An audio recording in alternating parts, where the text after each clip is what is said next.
네, 유명한 사람의 글이나 평론을 소개하는 유평 시간인데요. 오늘 유명한 사람은 박민호 교수입니다. 박민호 교수 제가 몇 번 소개했는데요. 국문학 박사이고 또 시인이자 소설가이기 때문에 글에 힘이 남다른 그 문장력이 있습니다. 제목이요. 공포와 거짓 물결 속의 설 대목입니다. 부제목은요. 이 나라는 맨눈 뜨고 보면 전체주의 독재 상태 그것. 과거 운동권이 현재의 민주화 운동 매섭게 단죄입니다. 일단 그대로 읽어드립니다. 이 글을 시작하기는 기차 안이다. 지난밤 부친의 제사를 지내고 상경 중이다. 기차를 타기 전 시장에 들러 설을 쇠는데 필요한 것들을 어머니 집에 사들여 보냈다. 최소한의 장남 노릇이다. 설 대목에는 누구나 사람이 그리워진다. 고향 떠난 자식은 부모가 그립다. 부모는 객지에 나가 고생하는 자식이 안쓰럽다. 입서까지 들어차 몹시 붐비는 KTX. 설 대목을 앞두고 사람들은 벌써부터 분주하다. 이 사람들도 자기 삶의 과제와 더불어 이 나라의 운명도 걱정하고 있겠다. 제 눈뜨기 위험한 세상. 유튜브에서 학원 강사 선생께서 기자회견을 한다. 8가지 죄목으로 출두한다고 한다. 요즘에는 제 눈뜨고 있으면 위험하다. 눈을 개슴칠에 반만 떠야 한다. 살벌한 분위기에 누구라도 언제든 잡혀갈 수 있다. 가족들, 친한 친구들이 모이면 입조심하자고들 한다. 파출소를 민간이 운영한다. 자기 생각과 비위에 안 맞는다고 민간인이 사법당국 흉내를 내 감시하고 제보하고 신고하고 심판하려 한다. 여기저기 한국판 홍위병들이 술락군 놀이를 한다. 백악관에서 초청받은 전 학원 강사지만 어떻게 될지 모른다. 무엇라 할까? 이 나라는 맨눈을 뜨고 보면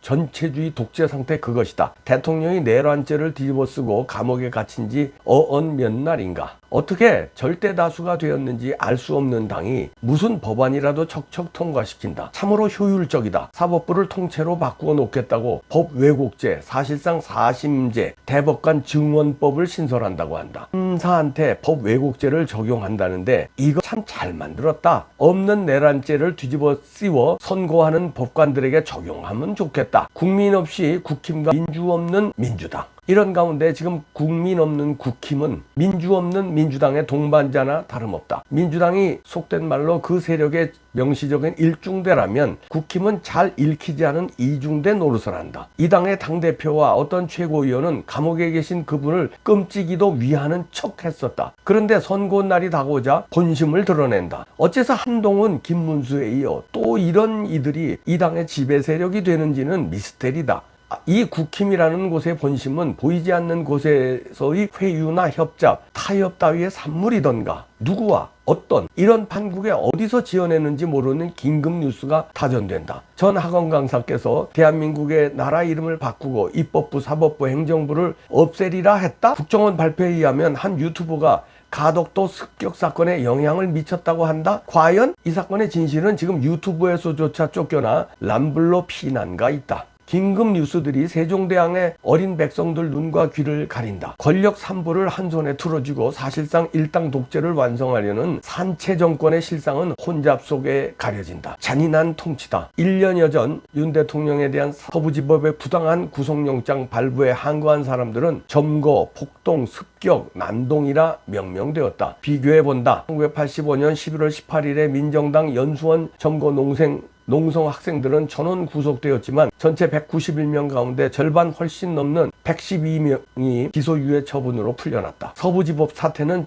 137명에 대한 기소, 100명에 대한 구속영장 청구, 95명 영장 발부, 69명에 대한 실형을 기록 중이다. 항거에 따라 붙은 점거, 폭동, 습격, 난동. 그 당시에 점거 농성을 극좌 난동 대신 민주화 운동이라 부르는 이들이 서부지법 청년들을 얼마나 무섭게 단죄하고 있는가. 사나운 정치가 범보다 무섭다는 말은 옛날 얘기가 아니다. 윤어게인만이 정답이라고 쓴다. 그러자 벌써부터 비난의 아우성이 들려오는 듯하다. 문제를 풀 수 있는 길은 이것밖에는 없다. 그렇게 생각한다. 윤어게인이 극우라는 선동은 그 옛날 파쇼 헌법 철폐를 좌익 세력의 준동으로 몰아붙였던 것과 하나도 다르지 않다. 사실 그때 필자는 좌익이 되고 있었다. 거의 명명법과 선동에 넘어가지 않도록 한다. 만약 부정선거로 국회를 장악하고 대통령을 탄핵으로 몰아넣고 계엄령을 내란으로 뒤집어 씌우고 다시 부정선거로 권력을 잡았다면 이 모든 야만의 부정의를 무엇으로 바로 잡을 수 있단 말인가? 단재 신채호 선생 소설에 꿈 하늘이 있다. 주인공 이름이 한 놈, 두 놈 하는 한 놈이다.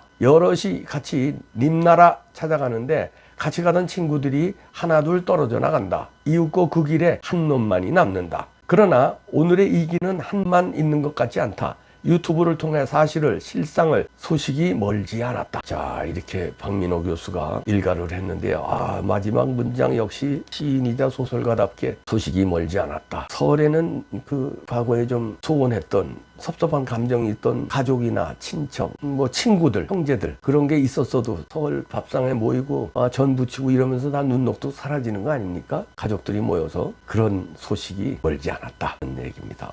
그런 것 같습니다. 저도 그래서 희망을 가지고 매일 이렇게 방송하고 있는지 모르겠습니다. 저도 탄압 많이 받죠. 일일이 저는 무슨 탄압으로 무슨 경찰서 출두장, 검찰 송치 일일이 얘기 안 하지만 많이 있습니다. 지금도 받고 있고요. 또 조금 있으면 출두 또 해야 되고 그러는데 지금 이런 세월을 견디는 거는 저는 이 박민호 교수의 마지막 문장을 저는 굳게 믿기 때문이에요. 소식이 멀지 않아. 지금 외부에서 들리는 소식들 여러분들 잘 파악하셔야 됩니다. 미국발 소식들이요. 물론 조중동에서는 잘 보도를 안 하죠. 지금 트럼프가 부정선거와 진짜 용감하게 싸우고 있어요. 용감하게. 자기네 나라 부정선거뿐만 아니라 국제 부정선거 카르텔을 파헤치고 때려잡기 위해서 남의 나라에 가서 위험한 작전을 벌여서 마두로를 체포해서 지금 조사 중이고요. 중국을 조사 중입니다. 카르텔로요. 우리나라의 A웹을 조사 중입니다. 미루 시스템스도 조사 중이에요. 그 전에 사전 밑밥으로 조사해갔죠. 국제선거 감시단 왔다 같은 거 모르시죠? 아시잖아요. 아는데 보도를 안 했죠. 왜 보도를 안 했을까요? 그때 그 사람들 대수롭지 않게 생각했겠죠. 아니 트럼프 대통령이 미쳤다고 자기 측근들을 남의 나라 국제선거 감시단으로 보냈을까요? 그 사람들은 다 명망가들이에요. 미쳤다고 남의 나라에 와서 부정선거 감시를 하고 보고서를 만들어서 유엔에 보고했을까요? 미쳤다고요? 유엔에 보고하고 미국 의회에 보고하고 당연히 트럼프 대통령 행정부에 보고했고요. 왜 그런 보고서를 만들어서 보고했을까요? 다 앞으로 다가올 수사 지금도 하고 있고요. 근거를 만들기 위해서 미리 조사했던 거예요. 저는 아직까지도 그게 미스테리인데 윤석열 대통령이 계엄하면서 선관위를 쳤잖아요. 과연 아무것도 가지고 나오지 않았을까? 아무런 근거 없이 부정선거 잡겠다고 계엄군을 국회보다 많은 인력을 선관위 연수원에 출동을 시켰잖아요. 소득이 있었는지 없었는지 확실한 소득이 없으니까 저렇게 당하고 계시겠죠. 그런데 무언을 일단은 가지고 나왔는데 어떤 엠바고 때문에 기다리는 거는 혹시 아닌지 아니면은 확실한 어떤 조사에 꼼짝 못할 거를 뭔가 증거는 가지 나왔는데 이걸 증거를 폭로하는 국제적인 거기 때문에 제 추측이에요. 추측입니다. 국제적인 거기 때문에 지금 어설프게 발표했다가는 국제 분쟁으로 이어질 수 있기 때문에 어떤 지금 조사 단계를 자기가 고통받으면서도 기다리고 있는 거는 아닌지 그거를 지금 트럼프가 하고 있는 거는 아닌지 기대 섞인 추측입니다. 왜냐하면 여러 가지 석연찮은 게 있어서 추측을 해보는 거예요. 희망도 섞어보는 거고요. 그러나 이제 그거는 제 추측이고 아까 얘기한 국제선거 감시단이 부정선거 조사해 간 거는 팩트죠. 그리고 성명서 발표해서 한국은 부정선거 했다는 성명서 발표하고 보고서 만들어서 보고한 거 이건 팩트입니다. 유엔에 보고한 거 팩트고요. 미 의회에 보고한 거 팩트고요. 트럼프 행정부에 보고한 거 팩트입니다. 팩트예요 그거는. 그리고 트럼프 대통령이 다보스 포럼에서 국제선거 카르텔 조사하겠다 한 거 이거 팩트고요. 다보스 포럼에서 선언했잖아요. 그리고 지금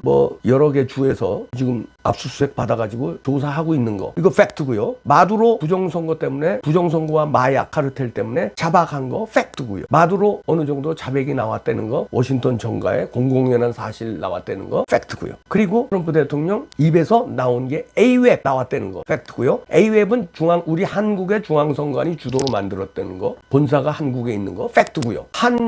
스마트매틱 마두로 베네수엘라의 스마트매틱을 트럼프 대통령이 언급하고 부정선거의 온상이라고 지적한 거 팩트고요. 스마트매틱 한국의 미루 시스템스 미국의 도미니언 같은 시스템이라는 거 팩트고요. 자 이런 팩트들이 지금 미국발로 나오고 있는 거예요. 거기다가 제가 얹어서 추측을 한 겁니다. 그 다음에는 인천 상륙작전이 감행될 수 있다. 오고 있다는 거 기다리고 있는 거 이거는 제 추측이고요. 평론가라는 게 팩트의 영역을 분석하면서 추측의 영역까지 넘어가는 거예요. 그걸 음모론이라고 그러면 안 되죠. 근거 없는 걸 가지고 얘기하면 그건 음모론이지만 지금 얘기한 대로 팩트가 여러 개잖아요. 우리 한국에서 자행된 부정선거 팩트는 너무 많고 그거 말고도 지금 말한 거 팩트죠. 그거를 기본하에 이렇게 될 수 있다 하는 예상하는 거 그거는 예측의 영역이지 분석의 영역이 그게 어떻게 음모론입니까? 박민호 교수의 마지막 문장 다시 읽어드립니다. 설이면 떨어져 있던 이들도 한자리에 모이고 서러웠던 사연도 눈 녹듯 사라들지 않던가 그래야 한다. 소식이 멀지 않다. 멀지 않았습니다. 기다려.